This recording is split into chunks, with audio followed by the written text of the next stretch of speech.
কি করছো? ঝাড় দাও। ফেলে দাও ফেলে দাও ফেলে দাও।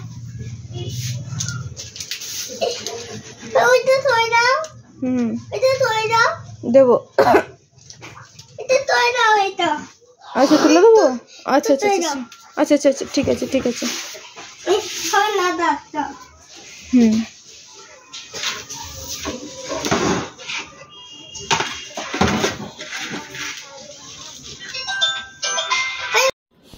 গুড মর্নিং, সবাই কেমন আছেন? শিবরাকের চ্যানেলের আরেকটা ভিডিওতে আপনাদের অনেক ভালোবাসা।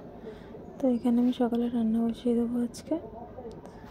আজকে দুজনকে বলেছি, কারণ হচ্ছে কালকে রাতে তাদের সাথে ফ্রড হয়েছিল।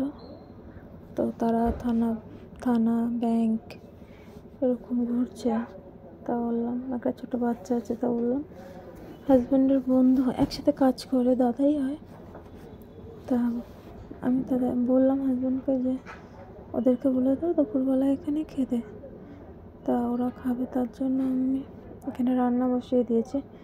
এদিকে প্রথমে আমি আলু আর ডিম, দেশি মুরগির ডিম আছে আর দেশি হাঁসের ডিম আছে, সেগুলো সব সিদ্ধ করে নিয়েছি। এখানে ডিমগুলো ছাড়িয়ে ভাজতে বসিয়েছি।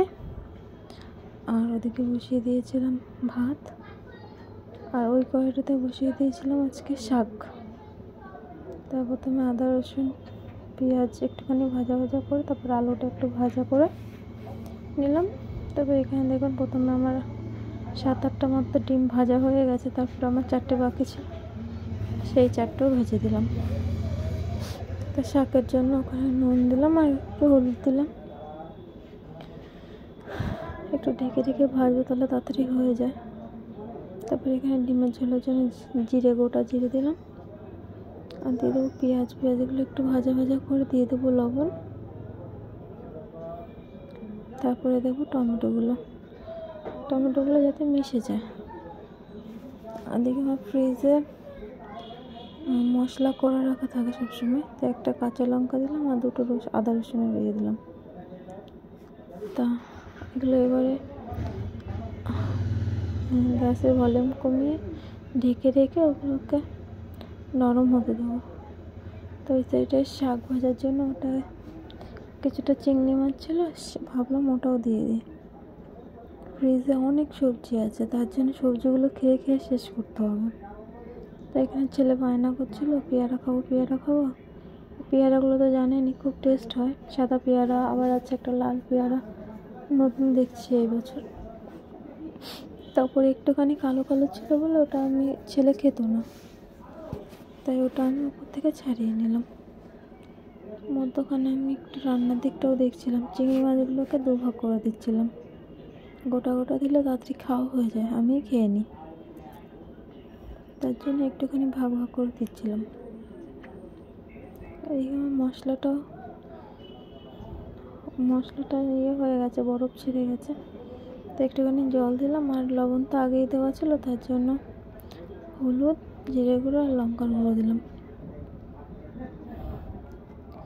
আর এখানে ছেলের জন্য পেয়ারাটা কেটে দিচ্ছিলাম। তো অনেকটা বড় পেয়ারা, এতটা পেয়ারা তো খেতে পারবে না, তার জন্য আজকে দানাগুলো আলাদা করিনি। আমি ওর বাটি থেকে মাঝে মাঝে 2-1টা করে নিয়ে খেয়ে নিচ্ছি। দেখেছেন কতটা পেয়ারা? এটা আমাদের ছোটো বাটি না, অনেকটা বড়ই বাটি। তো এখানে আমার মশলাটা কষে গেছে। এবার আমি ডিম আর আলুটা দিয়ে দেবো। ডিমের ঝোল করতে বেশিক্ষণ লাগে না, আলু আর ডিমটা সিদ্ধ হয়ে গেলে। তখন দেখেছেন কতটা শাক? এখানে আজকে 3 রকম শাক আছে। একটা আছে মেথি শাক, একটা আছে বেতো শাক, আর একটা পালং শাক। সব কটারই একটা করে আটি ছিল। তা যে কোনো একটা শাক হলে হতো না সবার, তার জন্য বললাম কি 3টে শাকই একসাথে করে দিলাম। তো এখানে অনেকটা হয়েছে, সবার হয়েও গেছে, হয়ে রাতের জন্য আছে। তো এখানে আমার ডিমটা প্রায় কষা হয়ে গেছে। ওদিকে মাঝে আমার ভাতটাও ফুটে গেছে। ভিডিওগুলো আপনাদের কেমন লাগছে বলবেন, ভালো লাগলে লাইক কমেন্ট শেয়ার করবেন।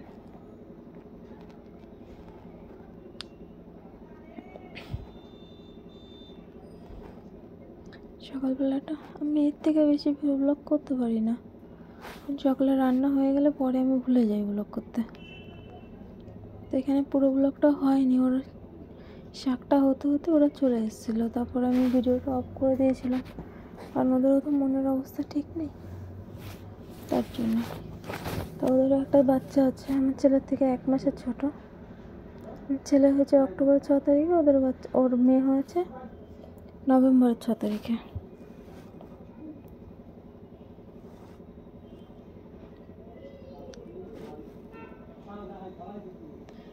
তো এখানে আমার হয়ে গেছে ডিমের তরকারিটা, একটুখানি চিনি দিয়ে দিলাম, আর দিয়ে দিলাম একটুখানি গরম মশলার গুঁড়ো। তারপরে আমি এটা ঢেলে নেব, আর এই বড় গ্যাসটার মধ্যে শাক ভাজাটা বসিয়ে দিলাম। ব্লগগুলো কেমন লাগছে জানাবেন, ভালো লাগলে পাশে থাকবেন।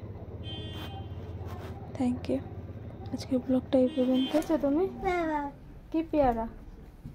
পেয়ারা কেমন কেমন লাগছে? পেয়ারা ভালো। আর আর আর কি লাগছে? আপনাদের কেমন লাগছে জানাবেন, ভালো লাগলে লাইক কমেন্ট শেয়ার করবেন, এইভাবে পাশে থাকবেন। ধন্যবাদ।